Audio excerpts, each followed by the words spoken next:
We are the Museum of Food and Drink. We're so happy to be in partnership with the Greene Space this evening. So I want to thank Jennifer and all my colleagues at the Greene Space for allowing us to continue a partnership that happened in the early days of the pandemic. Maybe some of you caught some of our virtual programming. Anyone?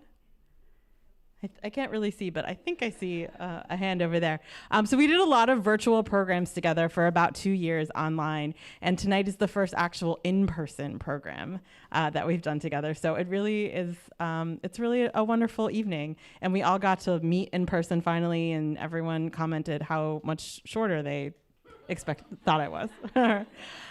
So this is our first event. Like I said, we have another one coming up in November. We're going to keep doing more in person, which is great. And also we have folks watching the live stream tonight, so big hello to them as well. They're hybrid events, so hello to everyone at home outside of New York City or in New York City watching online. So our next event is in November. It's the 3rd. It is called This Is Not a Puerto Rican Cookbook. It's with a Puerto Rican cookbook author named Ileana Mesonet. So she'll be in conversation talking about her family, her heritage, her Puerto Rican roots growing up outside of Puerto Rico and this part of the United States, the diaspora. And she'll be in conversation with Eric Kim, who writes for the New York Times food section. So I hope you'll come back for that one. So without further ado, I'm going to introduce our panelists this evening. Some of you probably know Dr. Marion Nestle. I was fortunate enough that she was my professor in grad school, so I'm so honored to be hosting her this evening. She is the Paulette Goddard Professor of Nutrition, Food Studies, and Public Health at NYU. She's authored many, many, many books that have won many, many awards about food politics, including one called Food Politics. Her most recent book, Slow Cooked, is her first memoir, and you will hear about it tonight, and then you can also buy it tonight from our friends at Kitchen Arts and Letters who are here. And then she is in conversation with Laura Shapiro, who is a journalist, a culinary historian. She wrote a wonderful book that I read in grad school called Perfection Salad. She writes a lot about the intersection of gender, women, and food. And her most recent book is What She Ate: 6 Remarkable Women and the Food That Tells Their Story. So without further ado, Marion Nestle and Laura Shapiro.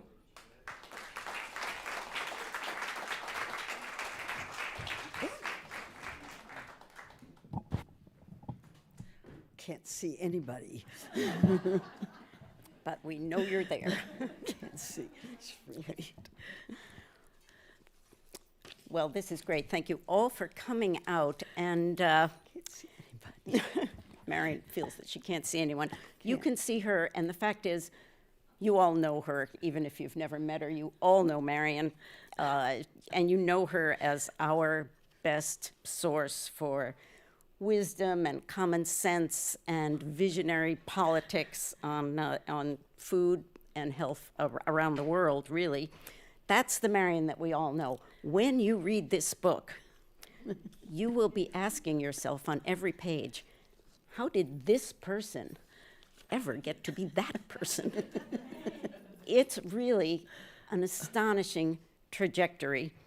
And for that, it's astonishing because in a lot of ways this is not a food book.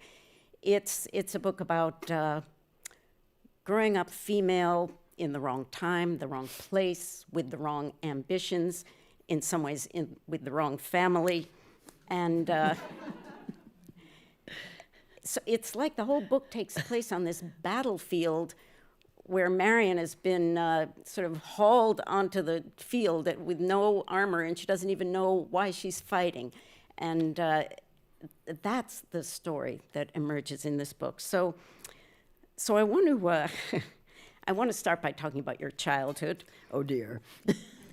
Which has a touch of the Dickensian in it, and I mean the mother who's always critical, the uncle whose pet name for Marion was Ugly. I'm serious. Yes. Yeah.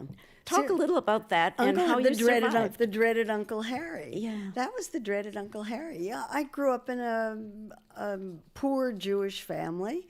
And they were like lots and lots of immigrants. Everybody else who we knew was equally crude. But this was a sister, my mother's older sister, was married to Harry, who I think was a shoe salesman in New Jersey someplace. And that was his pet name for me. Here, ugly. Why don't you come to dinner? That was his name for me. And everybody thought it was very funny. I did not. A lot of this growing up trauma, as Marion explains in a fabulous passage in this book, had to do with hair. Oh. Hair in some ways has nothing to do with food, but hair has everything to do with growing up female. So I would like you to read this little bit, if you can without your glasses, and if you can't, I will. Okay. And I've penciled it out. What happens just before this is that Marion's been talking about this kind of nightmare childhood, and she's just said that her father's away all the time, so she's just left with her mother at home. And Mom was difficult. Let's see, what am I reading here? The part that I penciled out. I was about 8 when my mother's sharp comments about how I looked and how I behaved made me think that she neither loved nor liked me. Nothing I did could please her. I viewed this situation as terribly unjust, and I never could understand it. One incident particularly sticks. When I was around 5, my mother's sister Anna came to stay with us. At lunch one day I said, "You're older than my mother, aren't you?"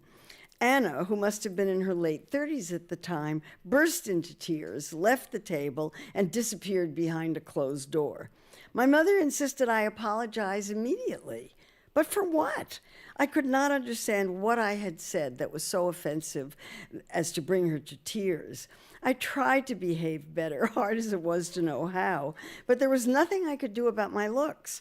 My mother, who was considered a beauty, had long, straight hair. Mine is extremely fine and wildly curly, and nobody knew what to do with it. A torment of my early childhood was, what can we do about her hair? And later, can't you do something about your hair? My parents took me to men's barbershops to get it cut, and I was often asked whether I was a boy or a girl. In today's terms, I knew I was cisgender female, but I didn't look it. An interesting passage for you to choose, Laura. But take a look at this picture. So this is from the 70s. This is the coolest hair in the world. It's like she grew into that. There was that one moment in history when my hair worked. But that's the 70s. Before that, you had to live through the 50s, where life was also difficult. Can I say one more thing about my hair? Yes. So I walk down the street and I get stopped by people on the street and on the subway saying, "Oh, your hair is so gorgeous." It's the great irony of my life. You also say in the book, since we're on hair, that you cut it yourself, really? Oh, yeah.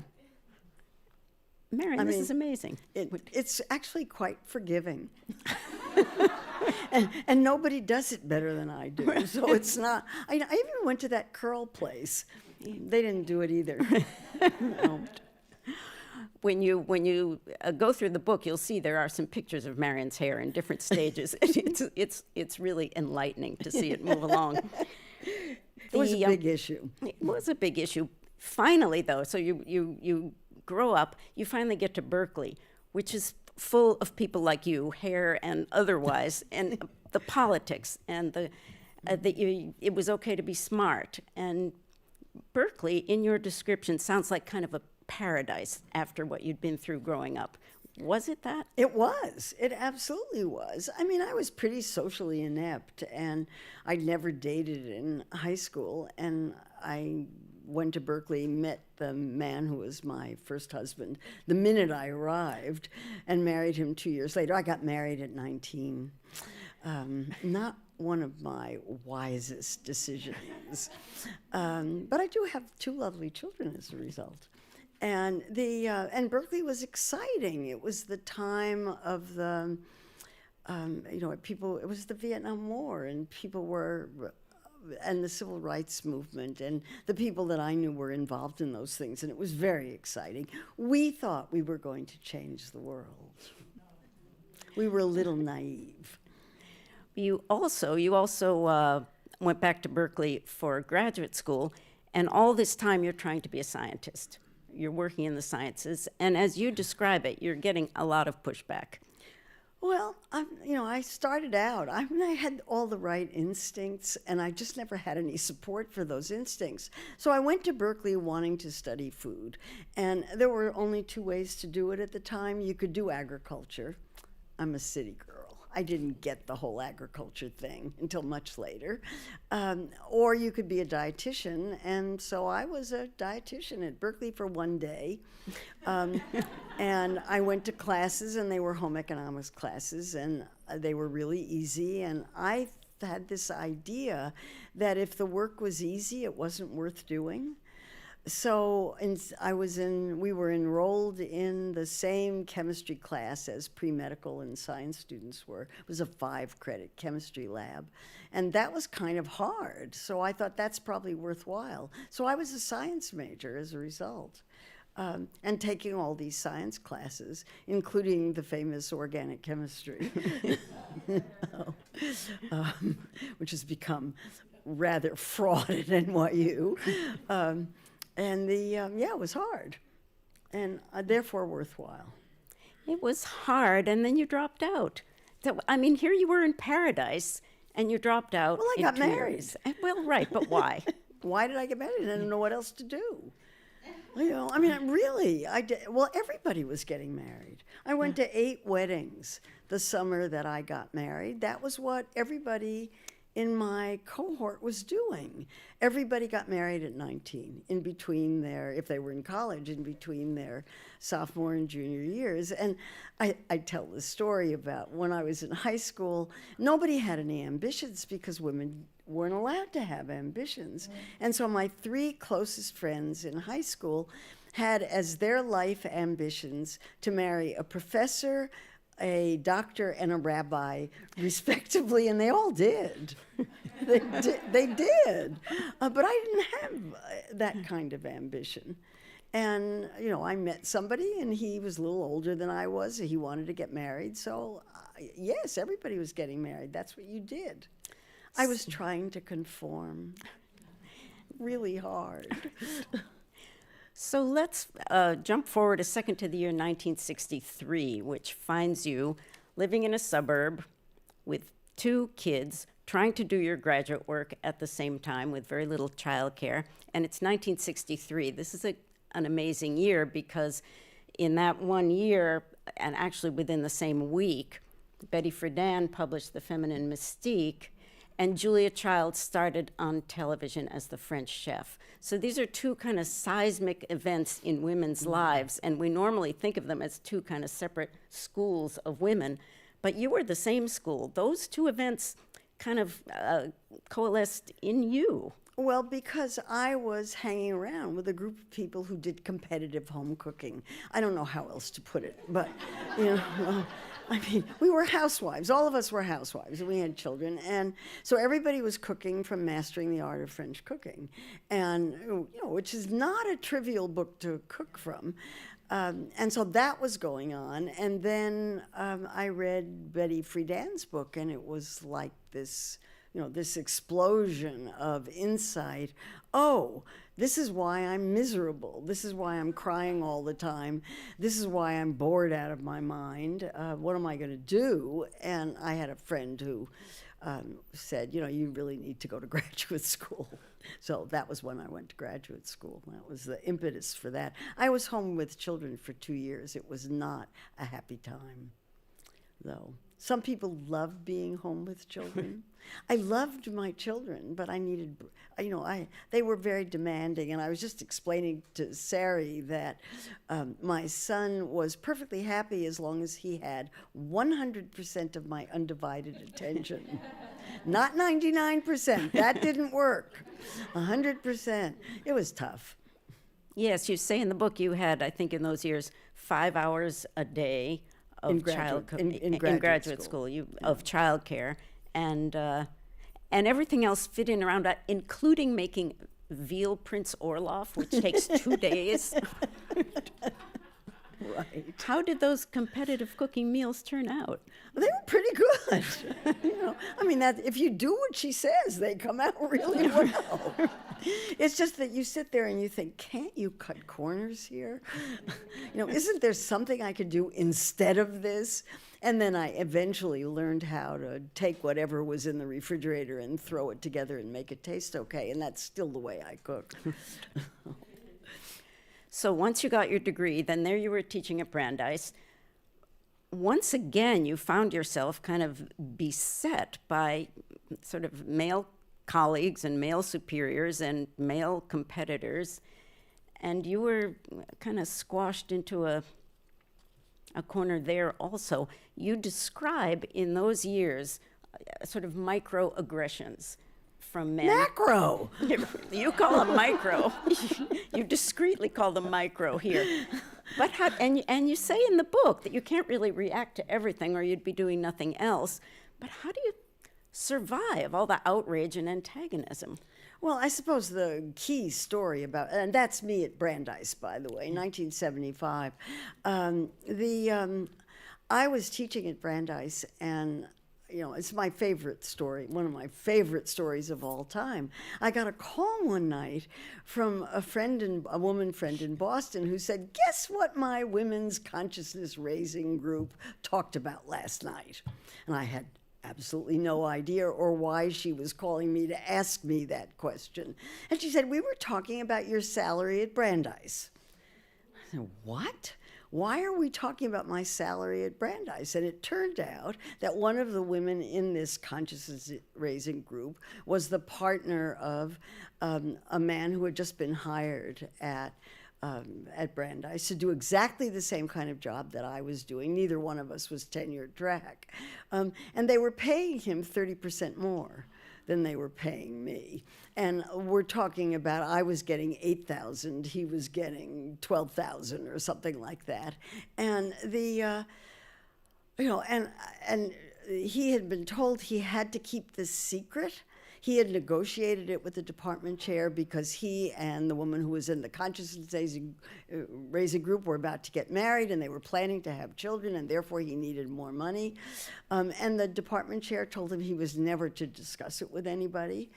And she came and she felt bad about it and told the group about it, and everybody agreed I should be told.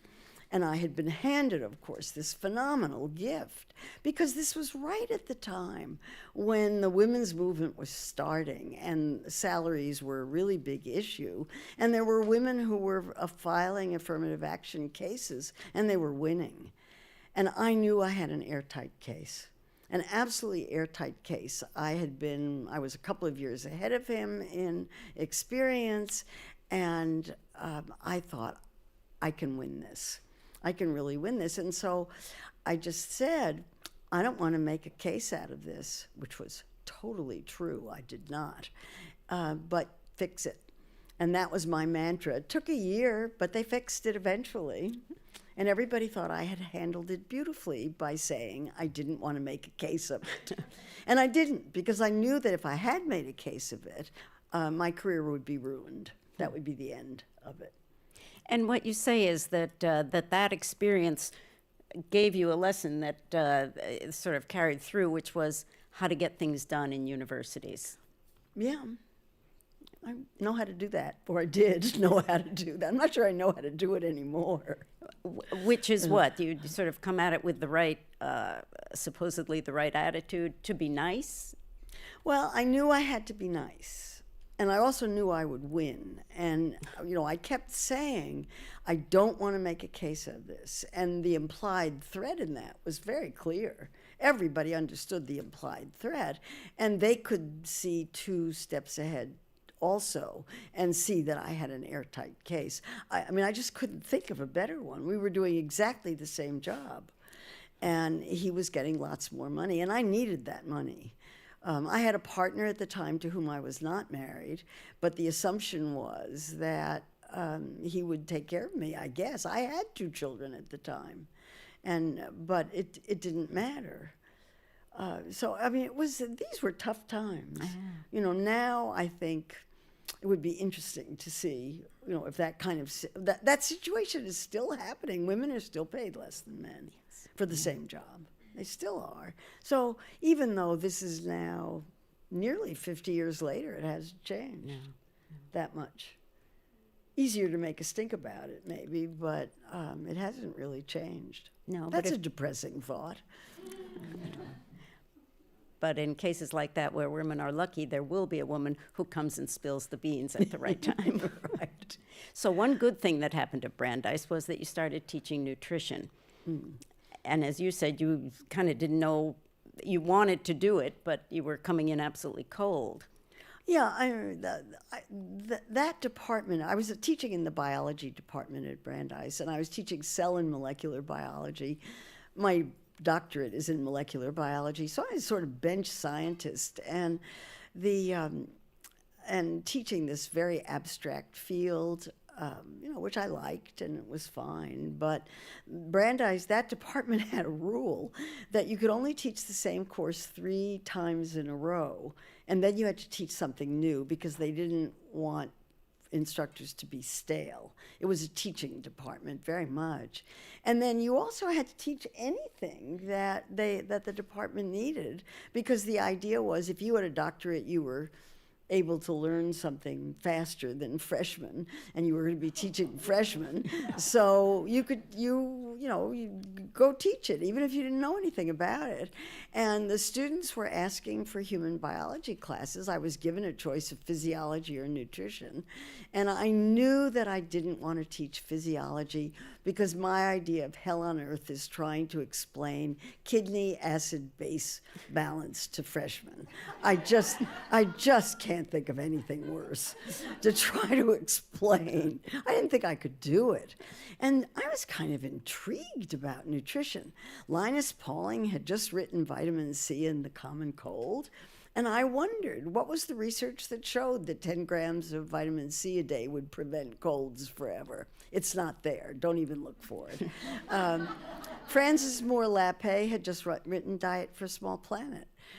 Really? If you combine beans and rice, you get real protein? Really? Yeah, you really do. So I thought that would be a good thing to look at. And then Michael Jacobson, who was the head of Center for Science in the Public Interest, an advocacy group in Washington, D.C., had just come out with a book called Food for People, Not for Profit, which could have been written yesterday. It was little essays from newspapers and magazines on every topic you could think of in food, from agriculture to public health. It was an absolutely fantastic book. Those were my textbooks plus a nutrition textbook for the first class I taught. I had 50 students in it. They were fantastic. In those days, students could still read, research, and write papers. In case you don't know, they can't anymore. They cannot. And so it was really exciting. It was like the way I describe it, it was like falling in love. I've never looked back. It was just so much fun to teach. I thought it was just the best way to teach undergraduate biology. Everybody was so excited about it because everybody eats.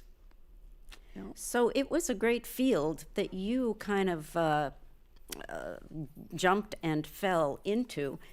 Then your next teaching was at UC San Francisco, where you were again teaching nutrition, but here it was at the absolute bottom of the totem pole. As you said, anything in the medical school that had to do with women or that had women in it was way down low, and then a field like food, which is all about women, was even lower than that. So that was just one of your many burdens at that medical school. Yes, well, I got the job as a trailing spouse, which was a kiss of death from the get-go. My husband at the time was offered a very, very good position there, and I came along as part of his recruitment. And the amazing thing about it was I had this really fancy-looking job. It had an incredible title and the most gorgeous office I've ever had. The title was Associate Dean for Human Biology Programs, and my office was on the hill above Golden Gate Park, looked out over Golden Gate Park. I could see the ocean all the way up to Point Reyes. I walked into my office every morning and gasped because it was so beautiful. So it looked like I was really important. I wasn't. I mean, for one thing, the human biology programs didn't exist, and it was my job to make sure that they never existed, which I found out. And then I was teaching nutrition in the first year biochemistry course, where I had some hours, and I really didn't have a portfolio. I didn't have a clear set of things that I was doing, and so, I picked up whatever I could, including teaching nutrition to medical students, and tried to make it work, and made it work for 8 years until it fell apart, which certainly did. But during those 8 years, as you describe it, you also started to become a little bit of a public person in nutrition. You started speaking in public. You had a little TV show. I did television. I had a gig on a program on public television in San Francisco called Over Easy.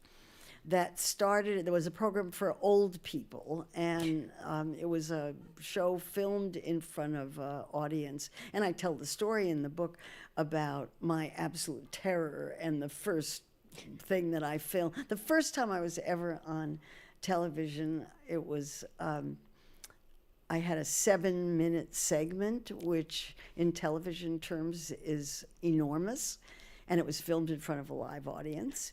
And it was heavily rehearsed, except that the host threw in an extra question that wasn't in the script, and I didn't know what to do. I just completely fell apart.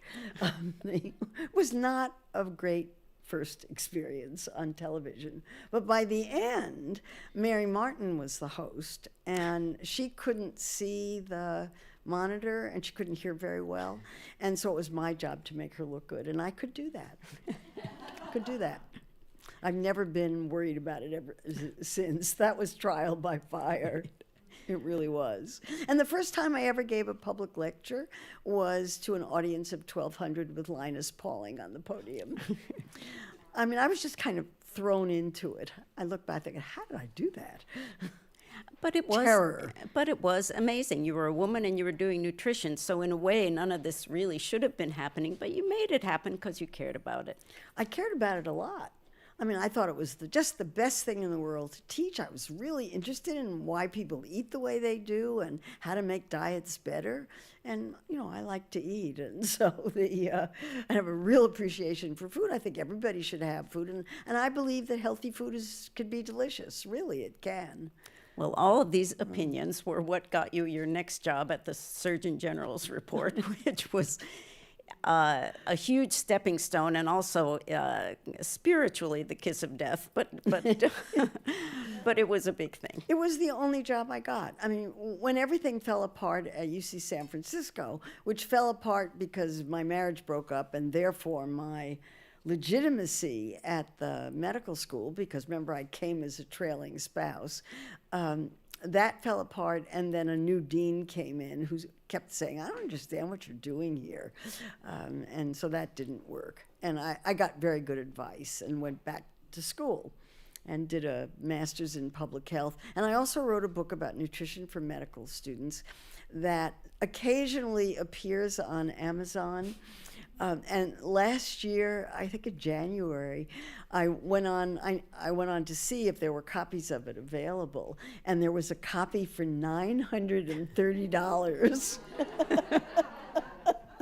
I thought, really? Don't buy that. Don't do that. But yeah, a book that was my first book, and the publisher who published it had a midlife crisis right after my book came out, and gave up his publishing business and went to music school. Went to get a degree in music, and that was the end of my book. But you can still get copies of it occasionally on Amazon. The medical school. Anyway, so then I went to Washington to edit the Surgeon General's report on nutrition and health, a job for which I was totally qualified because I had just written this book for medical students, and the Surgeon General's report was just a longer version of that book, really. And that was my experience in Washington. I went there from Berkeley. I didn't understand the difference between Republicans and Democrats. I learned the difference very quickly, as one does in Washington. So your description of those years in Washington is just so deadening and I didn't fit. kind of horrifying.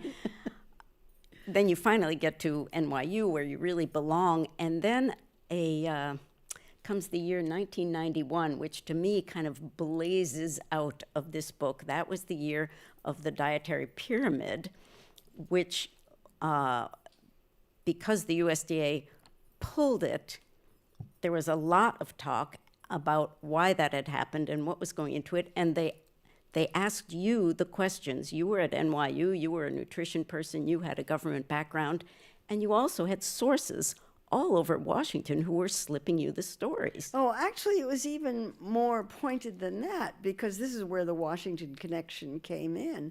When the Department of Agriculture withdrew the pyramid, under pressure from the meat industry. The meat industry was in town when the pyramid was about to be released. Somebody wrote about it, and the meat people were not very happy. If you remember the pyramid, it was this food guide, and meat was way at the top. They weren't very happy about that. I was interviewed by Malcolm Gladwell, of all people, who was working at the Washington Post at the time. And so I was quoted in his story about this saying, oh, this is what the meat industry always does. It's always exercising its muscle. And when that story came out, I got a call that night, quite late at night, from a woman I had known in Washington saying, the Department of Agriculture is saying that the reason they've withdrawn it is because it was never tested on women and children. And that's obviously not true. They withdrew it under pressure from the meat industry. We have documents to prove that, but we're not allowed to talk to the press. Do you think you could get these documents to the press? I thought I could probably do that. And because I had known Marion Burroughs, who was food writer for the Times, when she was in Washington working for the Washington Post, I just called her and said, would you be interested in seeing whatever it is they send me? And she said, I certainly would. And we were off and running. It was so much fun.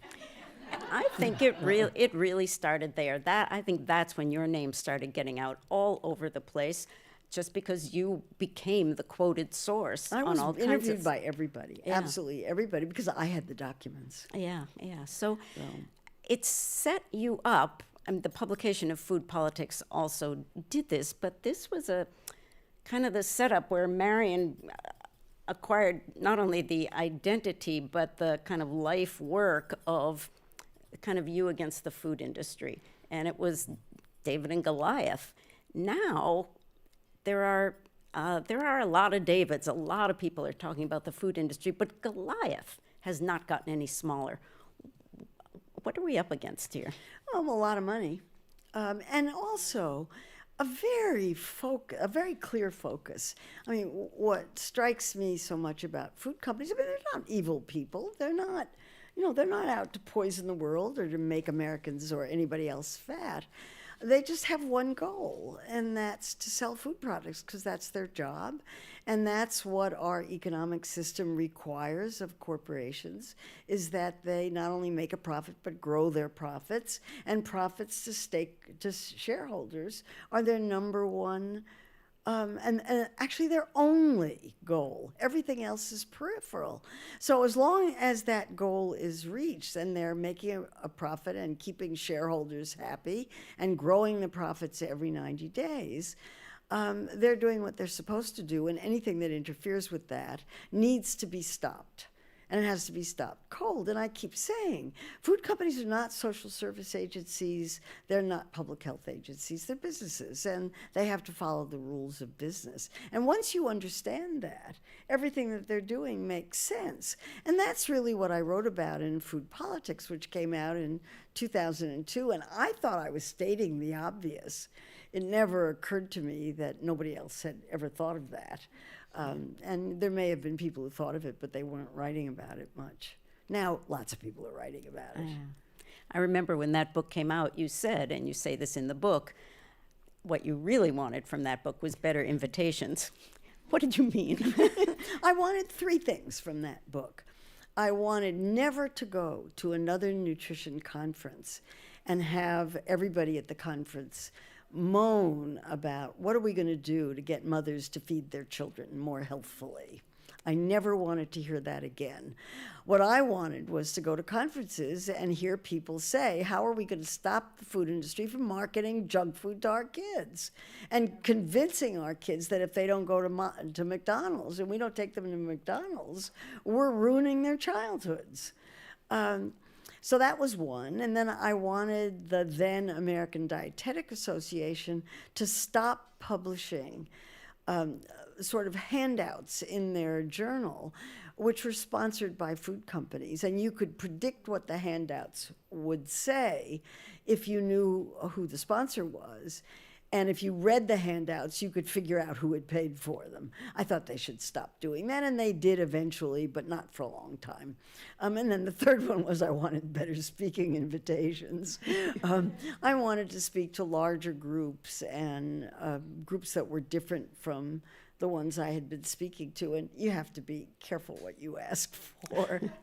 Because you're looking back on, I don't have a lot of records of my life. I consider this book my first work of fiction. But I do have records of the talks I gave after Food Politics came out, and I was giving 85 talks a year. Which is a lot if you have a full-time teaching job. And I was chairing a department, although not for long after Food Politics came out. But I got better speaking invitations. Now I have a lecture agency. Life is much better. So food doesn't play food per se does not play a huge role in this book, but there is one, and I haven't asked too much about it, but I do have to mention one of the early childhood meals that obviously made a big impression on you, and that was the one at Chock full of Nuts when they gave you a quarter and you were allowed to have a cream cheese on date nut bread sandwich.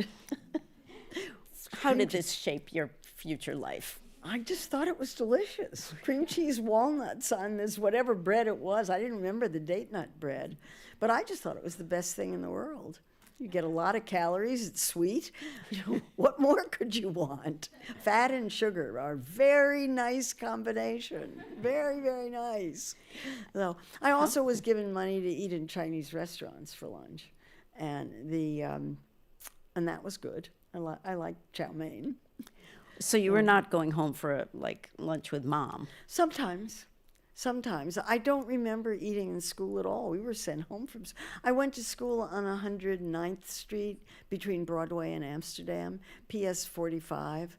The school was 50 years old when I went to it, and it's a lot more years later, so it must be a landmarked school at this point.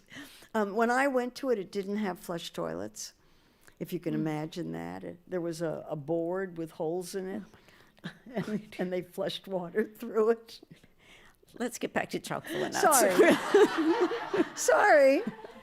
New York was interesting in those days. That was the Upper West Side. The other food story in your book is an oft-told tale of when you were kind of graciously invited and also kind of forced to dinner with Julia Child at her house and sort of put under a spotlight there.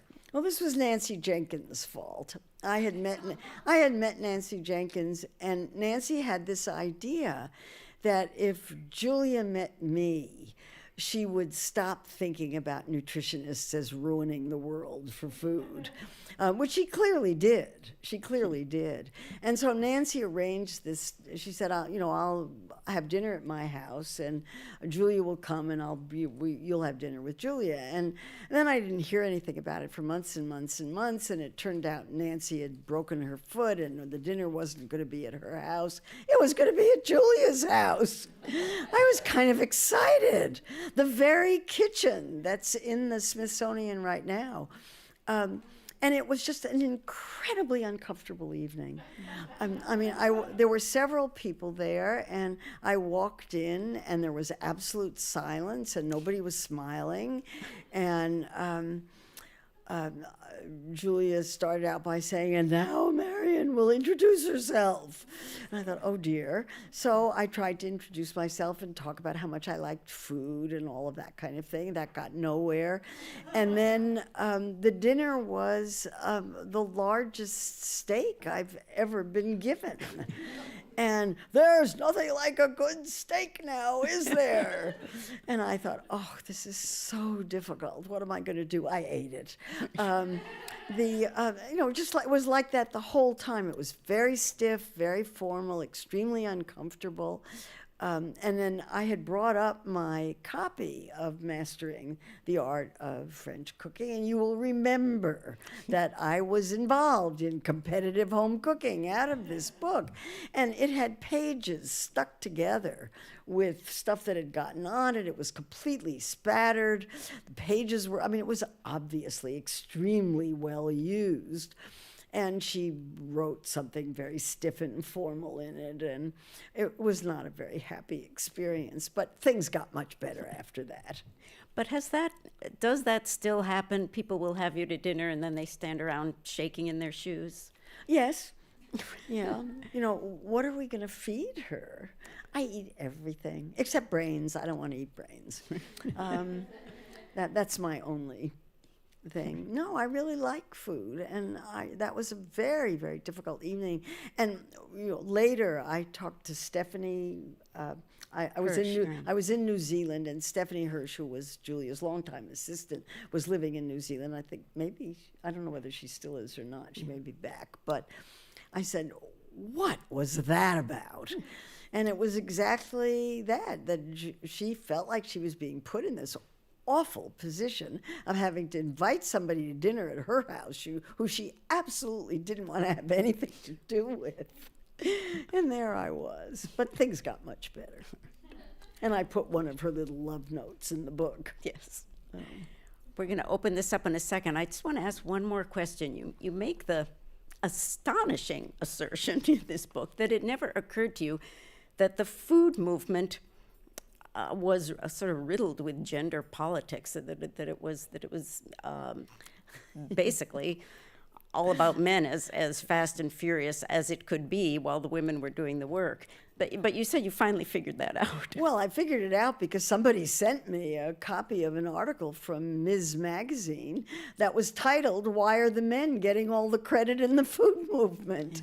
And that was pretty revelatory. And the woman who wrote it was very nice, and she mentioned Alice Waters and mentioned me. And I thought, well, I'm very happy to be in that company. But she did a pretty tough analysis of who was getting all the credit, and the Michael Pollins and Eric Schlossers and Mark Bittmans of the world, and who I think are doing terrific work, and I don't want to take anything away from them. But Alice is always looked at as somebody ethereal and not to be taken seriously, although anybody who knows Alice knows that Alice gets what Alice wants, and has done just amazing things, and everybody on the West Coast is indebted to her in some way or other, and everywhere else. But I had never really thought about it. It just part of it was that having been brought up in the 1950s, when women were never expected to do anything, I wouldn't have expected anything else. That's how the game is played. And you try to work around it. But I remember when Michael Pollan published The Omnivore's Dilemma, which is a great book, and he did a wonderful job, and he's done nothing but good for the food world. But I was wondering, and I'm sure you were, wait a minute, all these women have already said that. You said it, Joan Gussow said it, a lot of people said it. Right. So again, when the guy says it, it went across. Yes, he's gotten much more generous since psychedelics. That's what everybody tells me. That's the word that's out.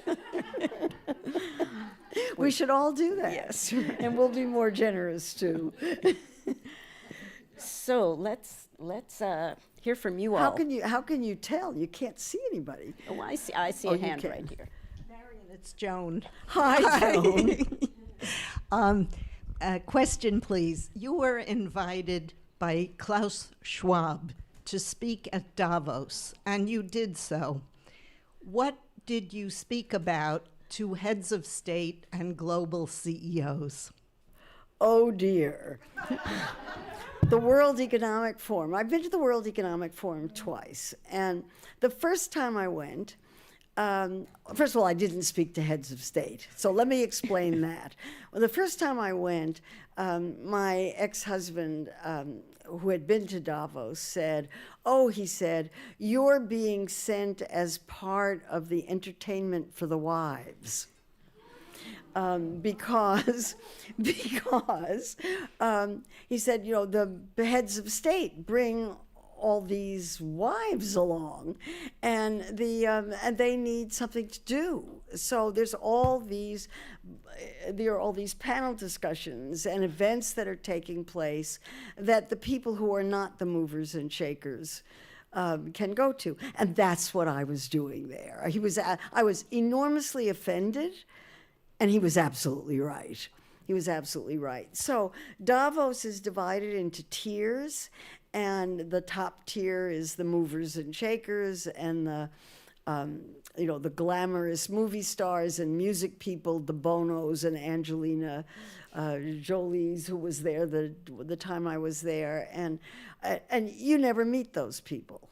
And in fact, you don't even know where they're going. You don't get invited. I mean, I don't know how you get invited to anything there. But at my level, it was still kind of fun. I mean, there were a lot of people there, and it's interesting to see it. And if you could figure out how to get into things, which I didn't, there's an electronic thing. I'm a little electronically challenged. It was very, very hard to figure out how to register to get into things. But it was fun, and I was on panels and met interesting people and watched some jaw-dropping sessions, really jaw-dropping sessions, and so it was sort of fun. And the first time I went, I thought, well, this really wasn't a very good use of my time. And then I was invited again 12 years later and tried it again. It was the same story. So, I mean, there may be people who go and they go to very important meetings, but the general run-of-the-mill people who are invited are there on a much, much lower level. It's really class-based, and I never could figure out how it worked. Sorry. Yeah. Yes. You said that you didn't like brains. Yes. What other parts do you not like? Like ears, snout? Well, I don't. Tongue. Most people don't serve those. But brains get served. And I'm worried about, prion diseases, so I just assume not. So. Yes. Oh, hi. Hi. I was really struck by what you said about the students not being able to research and write anymore. And, I've, up until a couple of months ago, I've been living in rural Australia.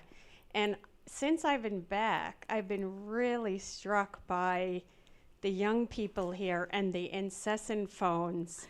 I get on the elevator. Honestly, I don't think one time in the 9 weeks I've been back, I get on the elevator with them and they're all like this. And they walk around like this all the time. And I just wonder, I've genuinely wondered what impact that has on their brains and their ability to sort of function in a way that do they have conversations with people? What do they think about? I mean, this is really, it's Yeah, really it's a big struck me concern. because in country Australia, the young people, of course, they have phones, and probably even in the cities too, but it's not this incessant in the face. And I just wonder what you think about that in your teaching capacity and what kind of impact that might have on them. Well, I don't know anybody who's teaching who isn't complaining that students can't do the work, that they can't do the work, they can't get anything in on time, they're unable to manage it. Half of them are signed up with the disability office. They want extra time to get assignments in. I mean, there's really been what looks to me like a breakdown in mental health, particularly since the pandemic. I'm not teaching now, so I don't have any personal experience with it, but I have heard this from absolutely everybody. And I think everybody's worried about the impact of phones on people who don't, who didn't grow up in a different, boy, that's really tough, who didn't grow up in a different way, so that they have a different relationship with phones. And if you're on it all the time, there's been lots written about the effect of phones on, on girls particularly, young girls particularly, but on everybody. Everything has to be quick. Oh, Meryl, hello. Hello. Laura, so thank you for this conversation and for this memoir, which I'm so excited to dive into.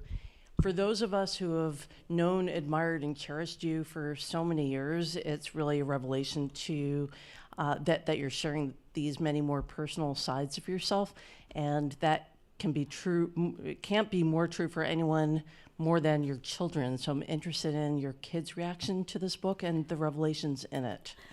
Well, I was very careful writing it to leave them out, and also to leave out the ex-husband who's still alive and on whom I'm on very, very good terms, and I want to keep it that way.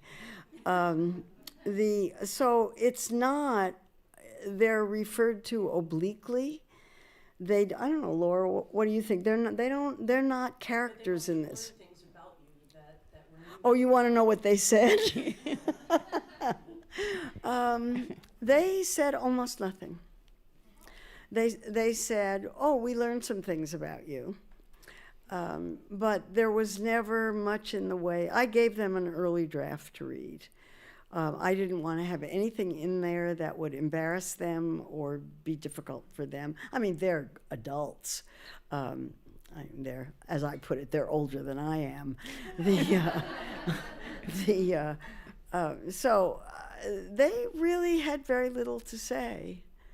That's interesting. I'll ask them. I'll say, one of the questions I got asked was, and I'll be very interested to hear what they say about that. And my ex-husband has read it, and he told me that he read it, but he also has not commented. So I don't know. No, you were super careful about that, and I remember when you were writing it, you were very concerned. It was a big issue for me. Was that I really, and there are a couple of people I talk about in the book that I'm also a little worried about, but when I tell people that, they say, why do you care what he thinks? I think, well, all right, that's a good question. And besides, the more you leave sort of undercovered, the more your future biographers will have to do. Right. This is not, memoirs are not biographies. And that got hammered into me right at the beginning. I read a lot of memoirs. I talked to people who write memoirs and teach how to write memoirs. And that's the one thing that they just pound into you, that this is not biography. This is how you remember things that happen, whether it's accurate. That's why I say it's a work of fiction. I tried to make it, I write nonfiction, so I tried to make this as nonfiction as I possibly could. But there were certain things I just really didn't want to talk about. And I didn't want to talk about marriages. I didn't want to talk about people, that I was involved with. I didn't want to talk about any of that. And so that's not there. And the book went through an astonishing amount of editing, more than anything else I've ever written. The press didn't think I could write a memoir, so they got a really fancy editor to take a really tough look at it. She didn't change much, as it turned out, but she did whenever there was a place where she said, I really think you've got to, where was your husband while this was going on? So I would say, I could figure out some way of saying, well, we weren't getting along at that, and leave it at that. But yeah, I mean, it's interesting. They haven't said anything. I'm going to have to ask them. I think we have time for one or two more, yes. Hi, I'm Patty Hi, Intruder. Patty. Nice to see you. I was wondering how you got the idea to write food politics. Was it coming out of Washington, D.C. and that environment, or was there something else? Well, that's a question I answer in the book. Yeah, I mean, there was an epiphany that occurred in the early 90s where actually it had to do with anti-smoking advocates. And I went to presentations by anti-smoking advocates who showed lots and lots of pictures of cigarette marketing. And I knew that cigarette companies marketed. I even knew that cigarette companies marketed to children. I just had never paid any attention to it. It was part of the landscape. And I walked out of that meeting saying, we should be doing this for Coca-Cola. And that's how it started. So I started writing articles. And then when I finally figured out that NYU valued books and that we now had food studies, and food studies was a humanities program, and humanities people write books. I could write a book instead of articles. I put articles together into a book, and that became Food Politics, and the one that came out a year later, Safe Food. That was the genesis of it. But I tell the whole story in great detail. Yes, let's have one more.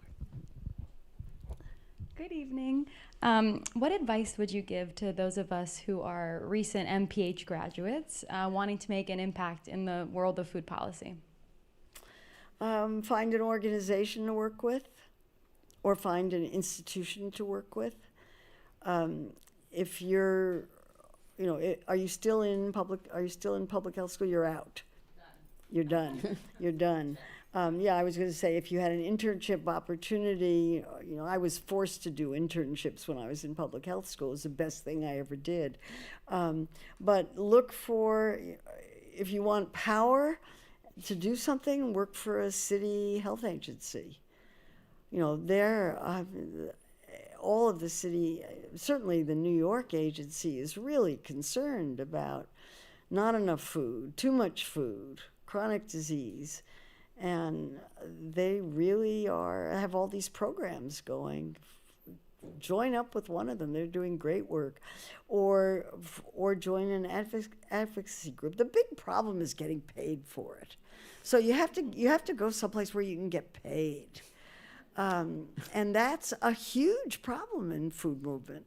Just an enormous problem. And it's the one that I'm most worried about. Because, food industry companies, they have lobbyists. They pay them a lot of money to make sure that nobody does anything that's going to harm their ability to make a profit. But for advocates, it's really tough to get paid. So look for a paying job with an agency. Good advice.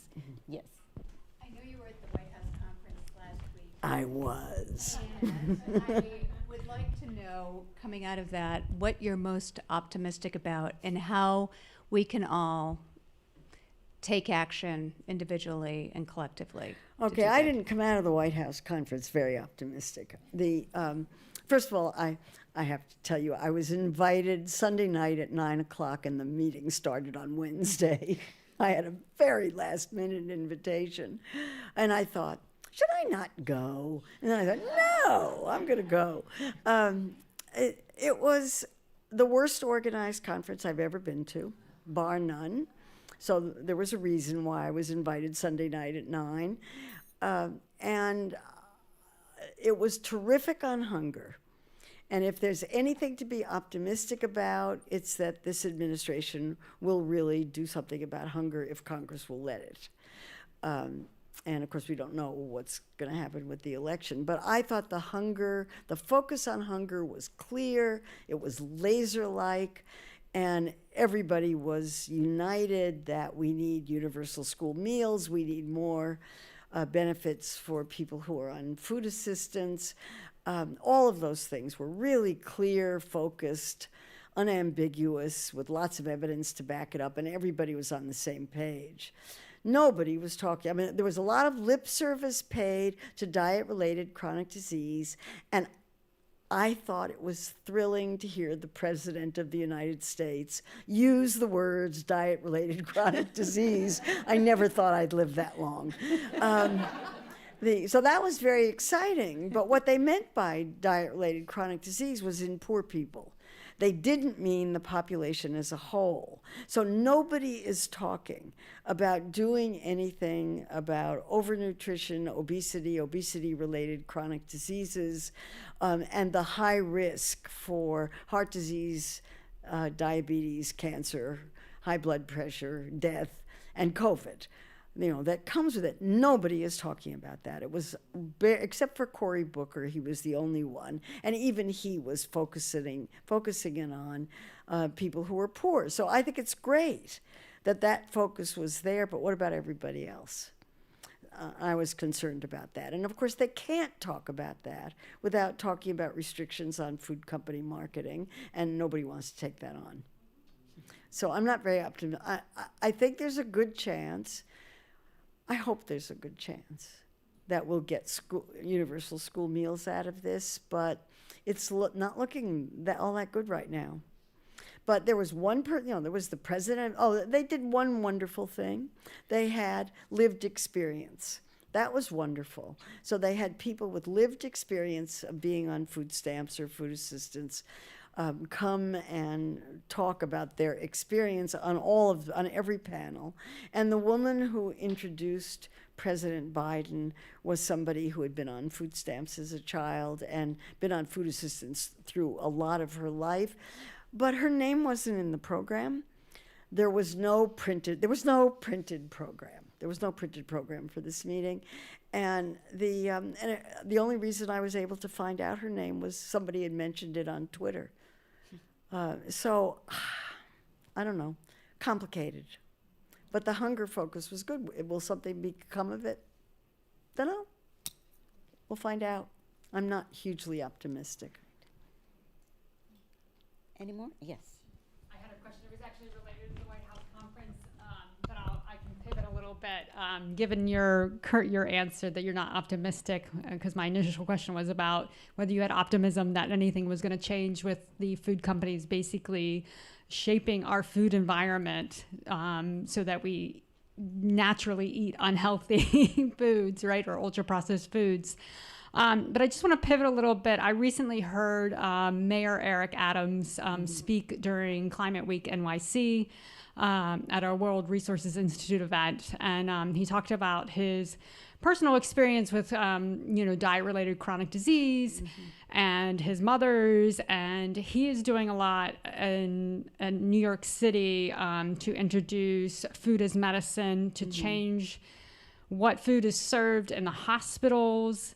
And what concerns me, I think that's all great, but it's really thinking about how our food environment is shaping our future eaters. And I know he's introducing ideas like plant-based Fridays, I think, in NYC schools. But what else can we be doing so that we can shape future eaters to naturally choose healthy foods? Get them gardens. Here's Alice Waters again. Everybody thought Alice Waters was crazy when she said she wanted gardens in schools. Schools don't meet during the summer. Gardens grow in the summer. And yet, I think there are thousands and thousands of schools now that have gardens. And there's some in New York, and I've seen them. They're amazing. They completely change kids' relationship with food. Absolutely. It's just phenomenal. Not everybody, but most. I went to one school in Harlem that had gardens, and there were 20 teenage boys eating, harvesting salad and making salads and eating salads. And 2 of the 18 were sitting like this and they weren't going to touch it. And I watched this kid across the table from me who wasn't eating his salad and was looking very unhappy. And somebody came up, one of the other kids came up and asked him if he was going to eat it. And he said no. And he said, "Can I have it?" And I thought, this program is a success. You know, it's a success. So school gardens, teaching kids how to cook is how you do it. And as for what to do about the food environment, you need advocacy. I mean, this is where advocacy comes in. And I want to see, there are thousands of organizations, of food organizations, that are working on doing really fabulous work. Could they please unite around common goals and maybe have a little political power? That would be nice. So go out and organize. I think that's our time. Thank you all, and thank you, Marion. Thank you very much for coming.